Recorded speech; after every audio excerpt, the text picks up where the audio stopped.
నమస్కారం సిటీ వార్తలకి స్వాగతం. జగన్ రోడ్డుపై తిరిగితే ప్రతి నిమిషం రాష్ట్రానికి తీవ్ర నష్టం కలుగుతుందని కేంద్ర మంత్రి పెమ్మసాని చంద్రశేఖర్ అన్నారు.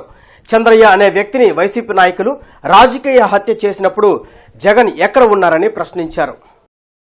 జిల్లా కలెక్టర్ కార్యాలయంలో పలు అభివృద్ది కార్యక్రమాలపై కేంద్ర మంత్రి పెమ్మసాని చంద్రశేఖర్ అధికారులతో సమీక్షా సమావేశం నిర్వహించారు.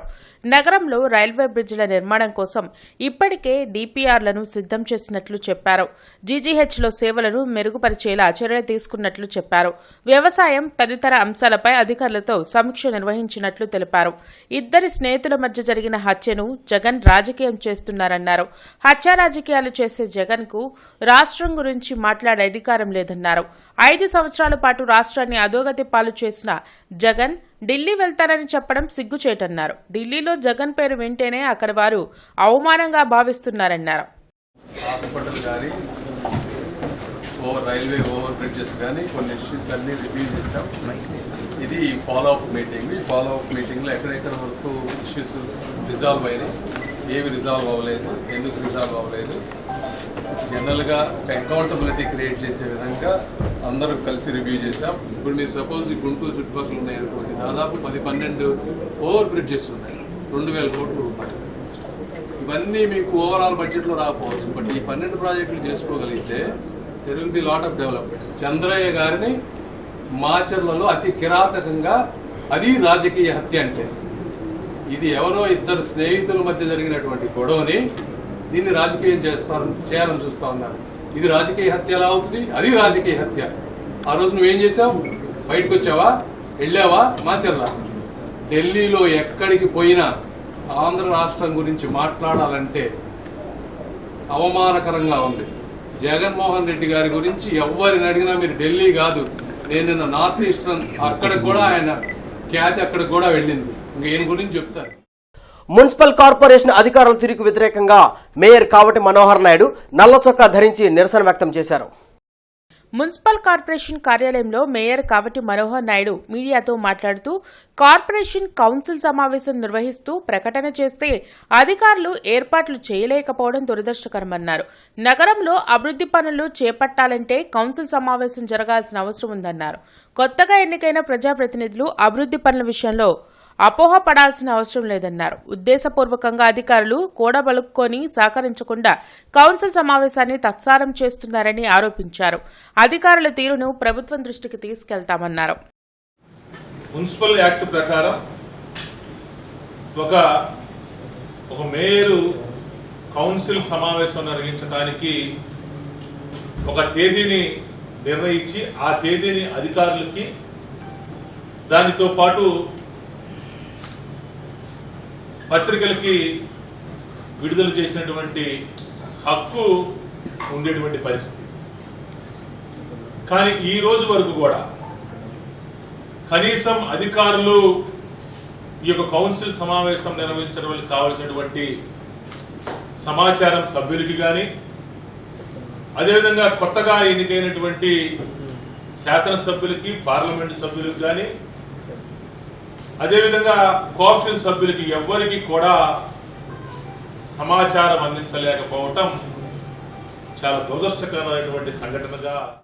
వైసీపీది అరాచక పాలన అయితే కూటమి ప్రభుత్వంది అభివృద్ధి పాలన అని జనసేన జిల్లా అధ్యక్షులు గాదే వెంకటేశ్వరరావు స్పష్టం చేశారు. జిల్లా పార్టీ కార్యాలయంలో ఆయన మీడియాతో మాట్లాడారు. వినుకొండలో వ్యక్తిగత కారణాలతో జరిగిన హత్యను రాజకీయ హత్యగా జగన్ మార్చడం సిగ్గుచేటని అన్నారు. మృతి చెందిన వ్యక్తిని పరామర్శించడానికి వెళ్తూ ఆర్భాటాలు ప్రదర్శించాల్సిన అవసరం ఏంటని గాదో ప్రశ్నించారు. గత 5 ఏళ్ల వైసీపీ పాలనలో ప్రతిపక్షాలు ఎలాంటి ఇబ్బందులు పడ్డాయో ప్రజలకు తెలుసని అన్నారు. ప్రజలకు అర్థమైంది జగన్మోహన్ రెడ్డి, నీకు ఇంకా అర్థం కావట్లేదు. ఇప్పటికైనా నేను కూడా ఓడుతున్నాను, నిన్ను ఒక రాజకీయ పార్టీ పెట్టావు కాబట్టి రాజకీయ నాయకుల్లాగా తయారవు. ఇంకా కూడా ఆ దొంగ వ్యాపారస్తుల్లాగానే ఉంటానంటే నీ కర్మది, మేమేం చేయలేము దానికి. కానీ ప్రజలు అర్థం చేసుకున్నారు, మేము ప్రజల కోసం పోరాడుతున్నాం. మా యొక్క ఆలోచన విధానం అంతా కూడా రాష్ట్రాన్ని ఏ రకంగా అభివృద్ధి చేసుకుందామనే ఆలోచనలు ఉన్నామని చెప్తే, నీకులాగా పనికి మళ్ళీ పనులు చేయాలని ఆలోచనతో మేము. ఎగువన కురుస్తున్న వర్షాలతో ప్రకాశం బ్యారేజ్కు భారీగా వరద నీరు వచ్చి చేరుతోంది. దీంతో అలర్ట్ అయిన అధికారులు 4 గేట్లు ఎత్తి దిగువకు నీటిని విడుదల చేస్తున్నారు. లోతట్టు ప్రాంత ప్రజలు అప్రమత్తంగా ఉండాలని హెచ్చరించారు.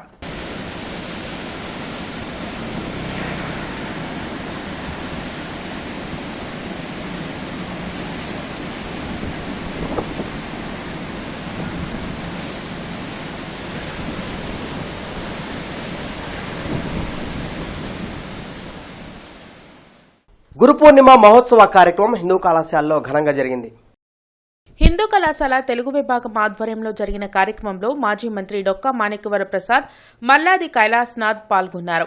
కళాశాల పూర్వ అధ్యాపకులు ఎక్కిరాల కృష్ణమాచార్య జీవిత చరిత్ర నేటి యువతకు ఆదర్శప్రాయమన్నారు. కృష్ణమాచార్యులు హోమియోపతి వైద్యులుగా అనేక సేవలు అందించారన్నారు. వైద్య వృత్తితో పాటు అనేక ఆధ్యాత్మిక కార్యక్రమాలను నిర్వహించినట్లు చెప్పారు. కార్యక్రమంలో MVRK Mutyalu, Ramakrishnamurthy, Mallikarjunarao, principal Prasad, vice principal Durgaprasad, Natarajakumari తదితరులు పాల్గొన్నారు. మాయలు మహిమలు ఏమి కాదు, ప్రకృతిలో వైద్యము లాంటి అనేక రకములైనటువంటి విద్యలు ప్రకృతిలో నిక్షిప్తమై ఉన్నాయి. ఈ విద్యలన్నీ కూడా మనకు అధీనము అవ్వాలి అంటే మనము నిస్వార్థమైనటువంటి సేవకు మనం కూడుకోవాలి. ప్రతిఫలాపేక్ష ఆశించనటువంటి సేవకు మనము ఎప్పుడైతే ఉద్యుక్తులవుతామో అప్పుడు ఈ విద్యలు మనకు అధీనమవుతాయి అని తెలియజేస్తారండి. అంటే ఎప్పుడైతే ప్రతిఫలాపేక్ష లేని సేవలో మనం నిమగ్నమవుతామో ఈ విభూతులు మనకు తెలియకుండానే మన ద్వారా ప్రకటితమవుతాయి. అంటే మనకు కూడా వస్తాయా, మనం కూడా చెయ్యొచ్చా అంటే చెయ్యొచ్చు. బంగాళాఖాతంలో ఏర్పడిన వాయుగుండం ప్రభావంతో రాష్ట్ర వ్యాప్తంగా భారీ నుంచి అతి భారీ వర్షాలు కురుస్తున్నాయి. గత 3 రోజులుగా ఎడతెరిపి లేకుండా పడుతున్న వానలతో గుంటూరులోని శివారు ప్రాంతాలు జలదిగ్బంధంలో ఉన్నాయి. ప్రజలు అప్రమత్తంగా ఉండాలని హెచ్చరించారు. పండ్రీపురంలోని శ్రీ షిరిడి పుణ్యక్షేత్రంలో 30వ గురు పౌర్ణమి మహోత్సవాలు వైభవంగా కొనసాగుతున్నాయి. ఇందులో భాగంగా నిర్వహించిన దత్తాత్రేయ హోమం పూజలలో భక్తులు విశేషంగా పాల్గొన్నారు. రేపు గురు పౌర్ణమి సందర్భంగా ఆలయంలో ప్రత్యేక పూజలు జరుగుతాయని ఆలయ కమిటీ సభ్యులు తెలిపారు.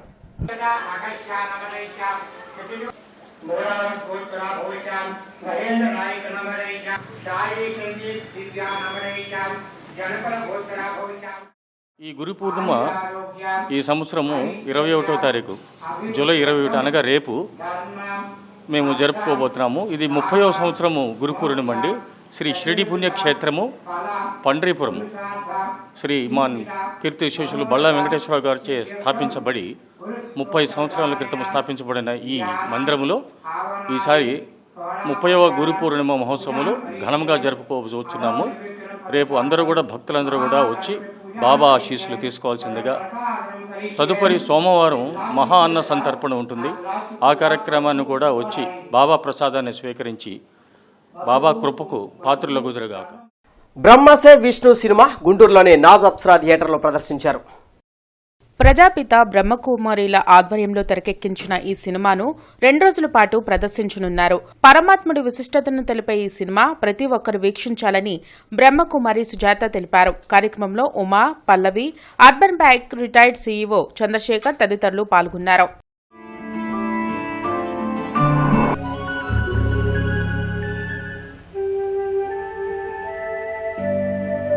अपनी बुद्धि की तीक्ष्णता द्वारा मानव ने विलक्षण प्रगति को तो प्राप्त कर लिया है, लेकिन स्वयं अनेक विकारों के वश होकर अनेक विभिन्नताओं युग में परम पिता शिव आए हैं ब्रह्मातन. మామూలుగా మనం కూడా చెప్తుంటాం, వ్యక్తిని చూసినట్లయితే వ్యక్తి యొక్క చరిత్ర గుర్తొస్తుంది అని. పరమాత్మ ఇతని తనువులో ప్రవేశించిన తర్వాత, ప్రజాపిత బ్రహ్మ తనువులో ప్రవేశించిన తర్వాత తన జీవితాన్ని, తన వ్యక్తిగతాన్ని చాలా పరివర్తన చేసుకున్నారు. దానికన్నా ముందు కూడా చాలా భక్తిపరుడు ప్రజాపిత బ్రహ్మ. దాదా లేఖరాజుగా ఉన్నప్పుడు చాలా భక్తి చేసేవారు. వారు భగవంతుడు ప్రవేశించినా కూడా తన జీవితాన్ని మార్చుకొని అనేక మంది జీవితాలని కూడా పరివర్తన చేసినట్టు వ్యక్తి యొక్క చరిత్ర ఇది. మన ఈ ఫిలింలో అనేక మంది జీవితాలను, ఎందుకంటే ప్రపంచంలో నైతిక విలువలని కాపాడలేకపోతున్నాం, కానీ ఈ ఫిలిం ద్వారా నైతిక విలువలని కూడా మనం కాపాడగలుగుతాము అని చెప్పి ఈ ఫిలిం తీయటం జరిగింది. కార్యక్రమానికి నేను రావడం ఇదే ఫస్ట్ టైము. శ్రీనివాస్ అన్న రమ్మన్నాడు. ఇది నా అదృష్టంగా భావిస్తున్నాను. నేను మౌంట్ బాట్ కూడా రావాలనుకుంటున్నాను. ఈ క్లాసులు జరుగుతాయంట కదా, 7 డేస్. ఆ 7 డేస్ కూడా రావాలనుకుంటున్నాను. ఈ వార్తల సమాప్తం. నమస్కారం.